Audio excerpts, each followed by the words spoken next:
From a 6-year-old author with 3 books behind her name to a fitness coach who got some underprivileged boys to the Bafana Bafana matchup in Cape Town, if you're desperate for some good news this April, you've come to the right place. As editor Paul Herman and I cap off our yearly Good News Day chat. Leroy is a fitness coach. He's based in Cape Town, and his dream was to take 50 children from sort of areas on the Cape Flats who've never seen Bafana Bafana play for the first time, but they absolutely adore soccer. Just think back to what you were doing at 6 years old. Tlotlo is a 3-time published book writer, and her goal at a tender age is to inspire other children like her to read, write, and dream big.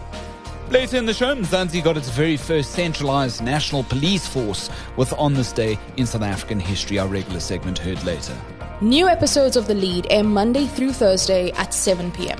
And a quick one in Rauby's Pointless Braai quiz. Our question is, more than how much is the figure SARS is chuffed about raking in this past financial year? I'll give you that answer a little later. This is The Lead. And this is the South African Story with your host, Graeme Raubenheimer. Moving to our top story today, well, it feels like we sat down just a couple of days ago to have our annual Good News Day discussion with the editor in charge of bringing it all together on the front page of News 24. Of course, that's Paul Herman. And here we are again with a delicious bouquet of... Hey, we're calling it April Feels stories this day. Is that right, Paul? Yeah, that's right. One of my colleagues, Jenna, she's the night editor here at News 24. She just made this chirp randomly during the day. And I was like, hey, that's perfect. Because the whole point of Good News Day was to sort of flip the switch on April Fools. We thought the pranks sort of like ran its course. And we were just like, we actually wanted to tell really good, heartwarming stories on this day. And then when April Feels Day landed, we were just like, oh, excellent. We're going to keep it. Yeah, and last night's headline for The Lead was courtesy of our merging editor, Janine van der Post, of course, with our Driving with J9 podcast. And she said, by accident, as we were getting the show done, this is no April Fool's joke, but fuel, as in the petrol price hike. I thought that was excellent, and I thought April Feels was excellent as well. On that note, driving home last night, the traffic was hectic. Everybody was going to Cape Town Stadium, of course, to catch Bafana Bafana versus Panama.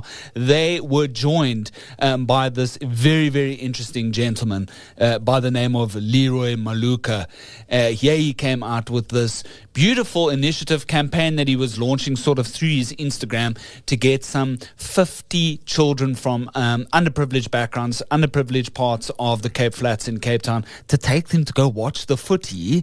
This is one of the good news stories that are dominating the front page of News 24 today. Tell us a little bit more about this incredible initiative. Lovely story. I'm a huge soccer fan, and I live quite close to the stadium, so I was in that traffic, but I knew that there were these 50 kids there with Leroy enjoying it for the first time. So this is a story by our drum colleague named Uma Nontsele. Leroy is a fitness coach. He's based in Cape Town, and his dream was to take 50 children from sort of areas on the Cape Flats who've never seen Bafana Bafana play for the first time, but they absolutely adore soccer. And he raised funds to handle all the transport logistics, getting them around roughly like a 60-kilometer radius. And the pictures are so heartwarming. They're in the stadium, they're smiling. They went to go have New York bagels before the game. And I think Sean Bartlett was with him, a local legend. So his little campaign on Instagram and TikTok actually got some sort of mileage around it. And he's at least given these kids what he calls exposure changes how they feel. It isn't just a lovely day out that actually can inspire people. Yeah, absolutely. And if you want to go and see a little bit more about how the night went for Leroy as well as the kids, check out his Instagram posts and stories from the last 12 hours or so under the title of Fit Coach Leroy Maluka on Instagram. Otherwise, read the full story in the good news offerings on the front page of News 24 today. Really, really cool. One thing that struck me, what he told our colleague Truma, was the whole reason he's doing this is because apartheid spatial planning within the context of Cape Town is so intrinsically, deeply, historically rooted within how our metros are splayed these days that he wants kids to just simply be inspired by going to go and watch a football game for the very first time. Yep. We take these things for granted, hey? Absolutely. He's got a great quote here where he said, "I've seen how exposure changes belief, and growing up, moments like this aren't just entertainment. their inspiration. So for him, he feels like getting them out of their communities. For many of them, they'll spend Monday to Sunday in the same place, going to the same schools, not seeing anything else. And this just, he hopes it inspires some sort of moment of belief that there's a world outside of their world, and it doesn't always have to be negative, and they can pursue something like maybe one day playing for Bafana Bafana or something else. Maybe one day I'm going to work in town or that sort of thing. So I think it's just lovely. It goes to the heart of the core issues in those communities, and I take my hats off to Leroy for actually raising the funds and getting people on board to help him. Here's a little clip from Instagram of how the night went for Leroy and the kids.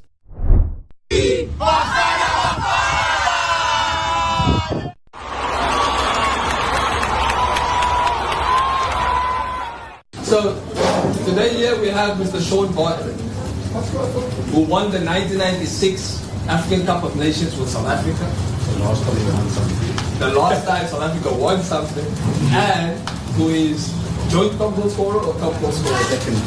Second top scorer of the national team.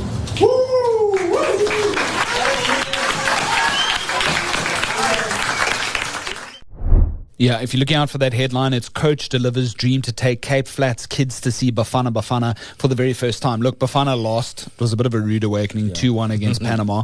And let's hope they take it on the chin, because we've got a big tournament coming up. It's called the World Cup. Oh, yeah, just a small tournament up there in North America. But, man, I can't wait. I love football, Graeme. Yeah, absolutely. And, yeah, our goal from last night was an absolute screamer. So, I mean, we make it count when it needs to. And I hope that this is just going to be sort of like a friendly to forget. Okay, moving on. We've got this other fantastic story about this Durban entrepreneur, Durban woman. She's 24 years old. This article is penned by News 24 Life's Phumi Ramalepe. This entrepreneur, Makita Kumalo, look, she goes over to the UAE, Dubai. She's there a couple of weeks. And what happens, Paul? Well, she wants to expand her short-term rental business. So she's in the Airbnb space. And we all know what happened in the news a couple of weeks ago. I mean, a lot of the allies in the Middle East came under attack from Iran, and Dubai was one of them, and there were surprise attacks. Suddenly there are missiles flying in the sky in a large, densely populated tourist area, and she's one of them. So she decided, once it started happening, a lot of people got stranded there, and a lot of them were South African, and she decided to use what she was doing in the Airbnb space to open up her homes and doors to South Africans who couldn't find a way out of the situation while they were stranded. And it was, for her, she said she was bringing Ubuntu to Dubai. Lovely. Yeah, absolutely. She was cooking them home-cooked South African meals, just offering a space where everybody can be together. I can't imagine being alone doing something as terrifying than that. We come from South African backgrounds where a lot of us have experienced crime in some, form or another, but not necessarily something like this. It's always good to have people together. She says she might come home again to try and find her feet before restarting the journey again. It's just unfortunately bad timing, right? Yeah. I mean, she chronicled the whole thing on TikTok, so that's how we became aware of her story. But in giving to others who needed her help, she found that by hosting 3 tourists herself, she suddenly felt she was not alone there. It helped her as well. So I just really like that story, and I hope if the situation should calm, I think we're all hoping for that, she will go back and continue to chase her own dreams there. But lovely story and spirit of giving to others, and they gave back to her. Yeah, and of course that philosophy is called Ubuntu, and the headline is Ubuntu in the UAE, Durbanite in Dubai opens doors to stranded South Africans. Great alliteration, by the way, in that headline. It's something definitely to catch the eye. We've also got a clip from TikTok. We're going to play that now. Okay guys, moment of truth. My people are here. I am so excited. I'm so happy. I think this is the happiest day. Miss everything that's been going on. She's so beautiful. She's here. She's safe. So I'm passing the phone. Please say hi to my fellow South African. Hi guys.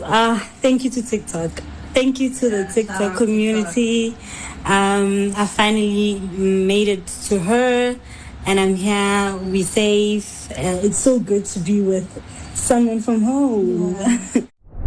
Next up, we've got this excellent story from News 24's Justine Fortin. This is my favorite from Good News Day, Paul, by the way.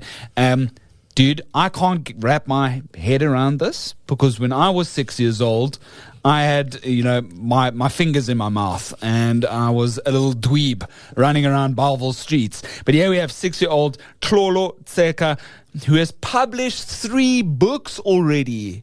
I'm struggling to understand or fathom that. I've never written a book in my life. It's amazing. I mean, 6 years old. I mean, if everyone's listening, just think back to what you were doing at 6 years old. Tlotlo is a 3-time published book writer, and her goal at a tender age is to inspire other children like her to read, write, and dream big. The pictures for me is just really what sold it. Justine and our colleague went out to film and chat to her. Beautiful pictures with her and her mom holding her 3 published books. I mean, it's just really inspiring. She's a grade 2 pupil from Witpootjie. And, she's just got so much energy and just... talent. Just supreme talent. Just what's the word? Gusto. She's going for it at a tender age when the rest of us were, preparing for sub A. Sorry, I'm revealing my age there. Grade 1. I take my hats off to her. I've got a young daughter and I'd love to let her read some of these books. Like a man. But of course, her mom's also helping out. She does reveal that she has an NGO which is helping to publish the books.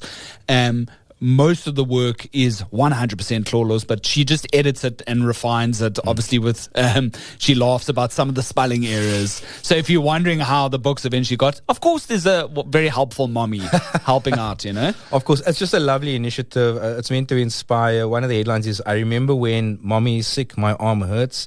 And it's just to really teach children her age what to do in those situations. So I love it. It's currently trending on News 24 and should be in our most read tab by the end of the day. So we've got a lovely video package to show you as well. So if you find that's very cute, please go and watch it. My name is Uta and my surname is Tseka.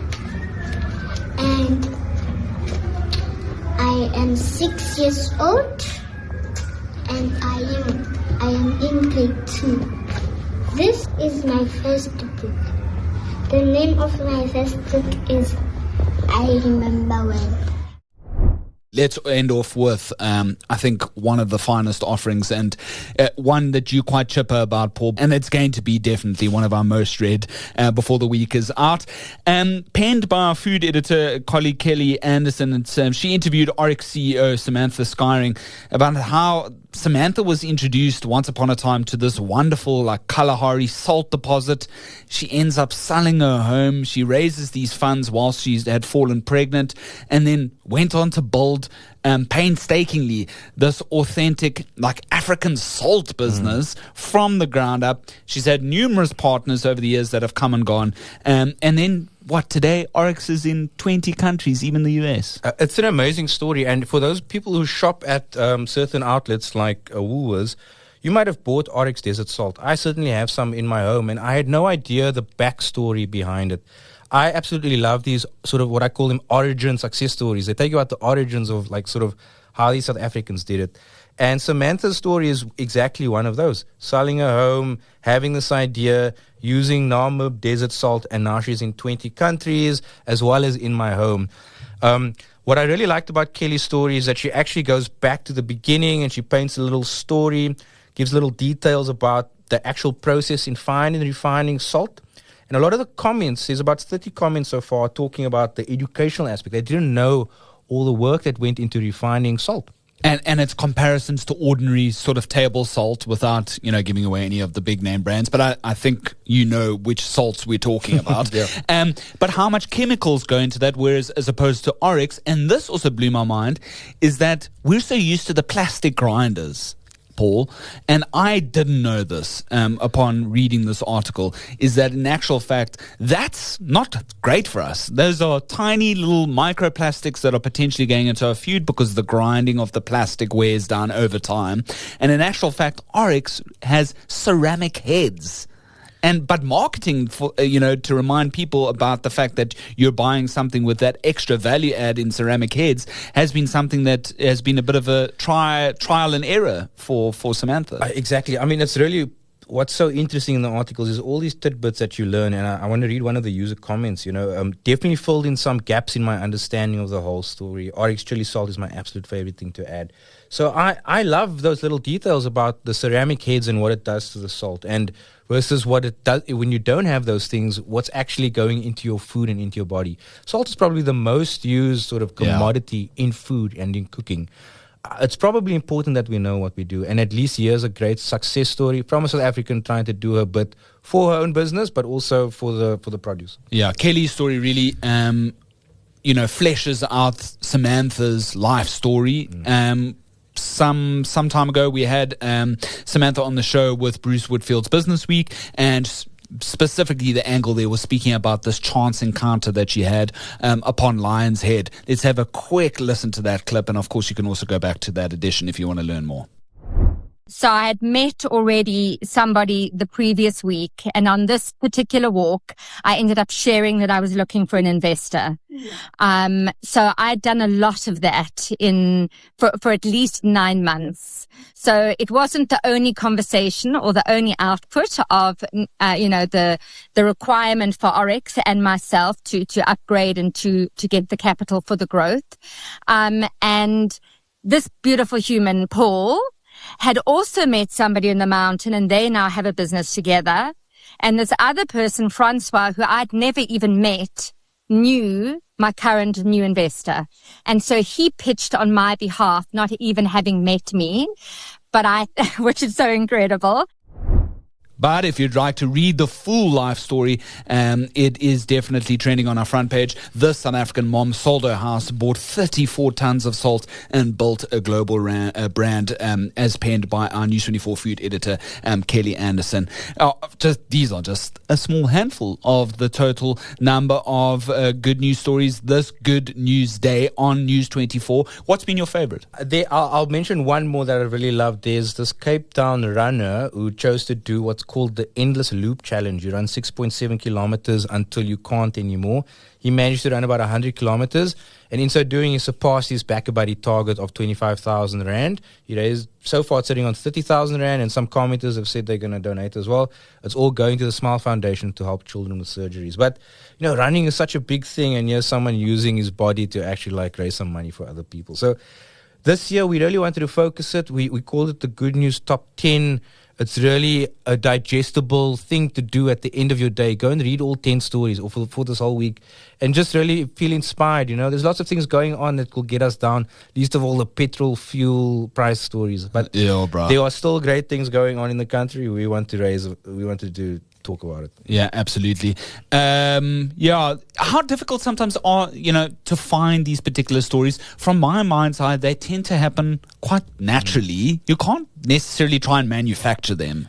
You got to wait for inspiration to strike and for them to come across your desk first, right? Yes, exactly. I mean, the whole point of the good news section is to treat them like we do all our other news.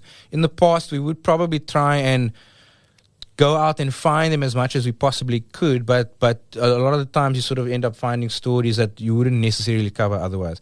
For Good News Day, all of these stories fit into the pillars we already do. The salt story, for instance, is a fantastic origin success story. I've never heard someone not enjoying reading someone's journey like that. So we're just trying to do as many as we can. We're trying to tell as many as we can. If you've got a great story, please send it to us. We will consider it. We would love to tell it on News 24. Some of the best stories are hiding in plain sight.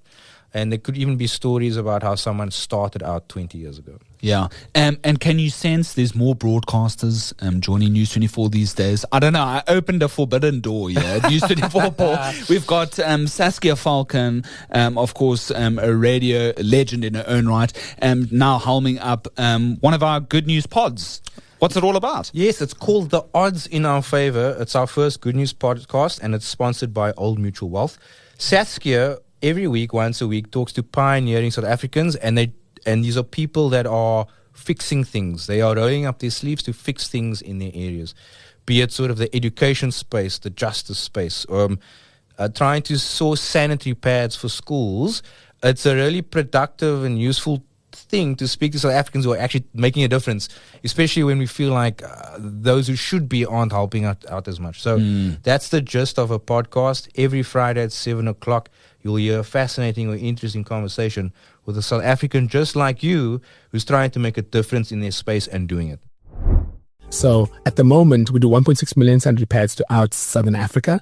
And now, because I was sick and tired of the quality of pads, I opened up my own sanitary pad factory. So which countries? So we're in South Africa. We're in Lesotho, sure, Botswana, and Swatini. Yeah, first episode I think was Sivangesi about period poverty, and we've also had Justice Desk Africa, and just good grassroots activism and changing the South African narrative, so it's not all just doom and gloom all the time. Exactly. I think this Friday coming, she's chatting to Dr. Imtiaz Suleiman. Woohoo! He was recently honored at UCT. I think everyone knows the gift of the giver story. Lots of people have opinions on it, but one thing you can't take away from them is that they actually go out and do the work that they feel like they're mandated to do. So it's just we want to hear more from South Africans who are making a difference in civic society. It's the Easter long weekend. I hope you have a fantastic long and very nice and restful weekend for you and the family. Well done on all this excellent good work and bringing a lot more positivity into our lives, especially when you need it, as you say, after the fuel price shock. Excellent, Graeme. Yes, the good thing about my job is it doesn't just end with Good News Day. Tomorrow there will be another good news story and hopefully one every day thereafter. So we wish you all a happy Easter. Eat lots of Easter eggs, rest with the family, and we hope that we can at least make your day with one story this week.